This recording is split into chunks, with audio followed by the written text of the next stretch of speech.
Survivors, this is for reward. Survivors ready? Go! Simulan na ni Arthur, nahuli ng konti si John, bumuelo. Arthur, tinakpan ang ilong. Yes, sige, Art. Sige, Art. Tikman ko, naduwal talaga ako. Talagang hindi ko talaga kinaya. Sa lahat ng gulay, ang palay yung hindi ko kinakain eh. Tsaka syempre sa lahat ng parte ng baka, yun lang yung ari hindi ko kinakain.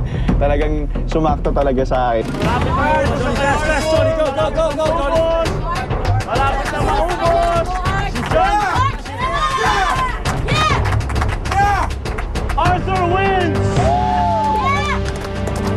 Tala gets 1 point. Si Art, oh my God. Arthur. Isa pa yun sa nakadagdag sa admiration ko kay Arthur eh. Kasi si Arthur, inamin naman niya na hindi talaga siya kumakain ng mga ganon, hindi siya sanay.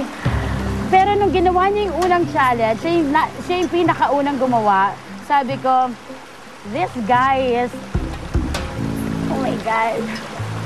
You know what I mean? Proud ako sa sarili ko.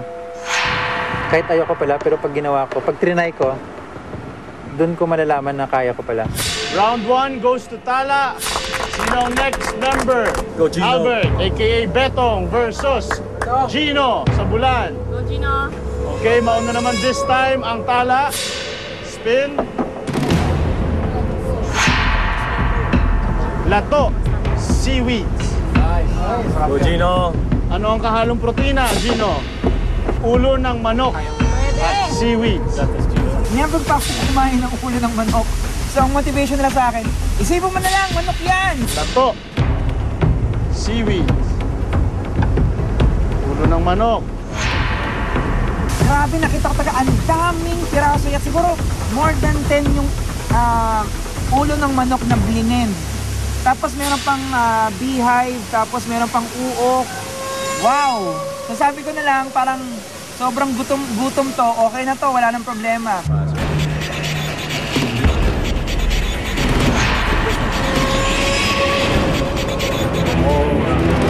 Go, Gino! Gino, you got it, man. This is for reward. Survivors ready? Go! Nauna na konti si Gino. Malasa siya na malapot, na dahan-dahan mong nilunok. Tapos yung mga tuka ng ulo ng manok, nararamdaman ko talaga rito gumuguhit siya.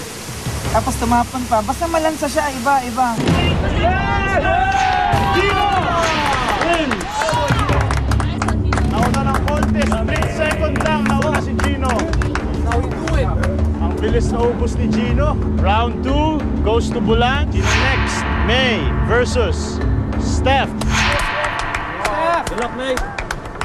Okay, Steph, mauna ka mag-spin. Saan? Good one, Steph. Saang. May. Saluyot at saang. Saluyot.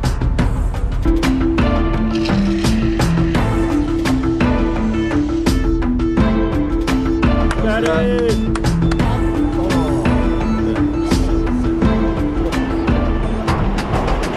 Cheers! Survivors ready? Ready! Go! Si Steph, nauna! Si Steph, inuubos na! Sabi ni Shard, nangunguna si Steph, ganyan. Tapos paglunok ko, yung kalahati bumalik. Steph, nauna! Si Steph, inuubos na! Kakayanin ko! Ang pangit ng lasa sobra. Hindi ko alam kung luto ba siya o hindi. Kasi yung lasa niya para siyang isdang blender na hilaw. Para sa sariwang suso na nakukuha doon sa bukid na binlend, ganun yung lasa niya.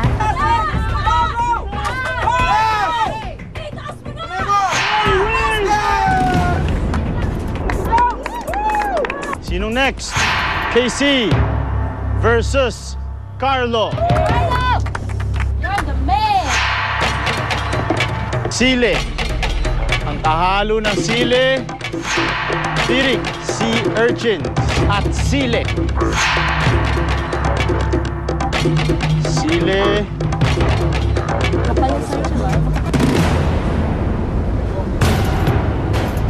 Round 4, lamang ang tala, 2-1. Survivors ready? Go! Halos sabay nagsimula ang dalawa. Ubus ka agad ni Carlo! Carlo wins! Binuka ko lang yung bibig ko, dire-diretso na eh. At saka malabnaw siya eh, yung nakatulong talaga eh. Dahil sobrang liquid niya, para siyang tubig. At the same time, uhaw na ako nun. Wala pang laman yung tiyan ko, kaya talagang diretso lang. Tala 3, Bulan 1! Si Carlo, 2 seconds lang. 2 seconds lang. And survivors, ready, go! Carlo! Carlo won already, so I didn't have a chance. Round 5, Island Smoothie Challenge. Arnold versus Chucky.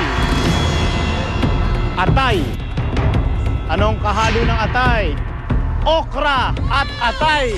Walang problema ko sa atay, mahilig ako sa atay eh. Nung hinalo niya, syempre yung hindi pa ganun kalabnaw, yung ang lapot ng atay eh. Go!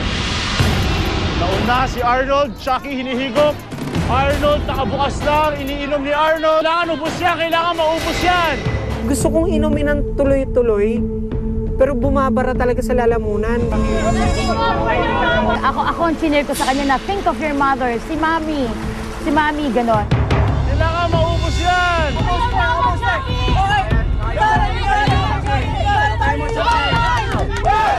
Arnold wins. I managed to beat Chucky, so I was happy about that.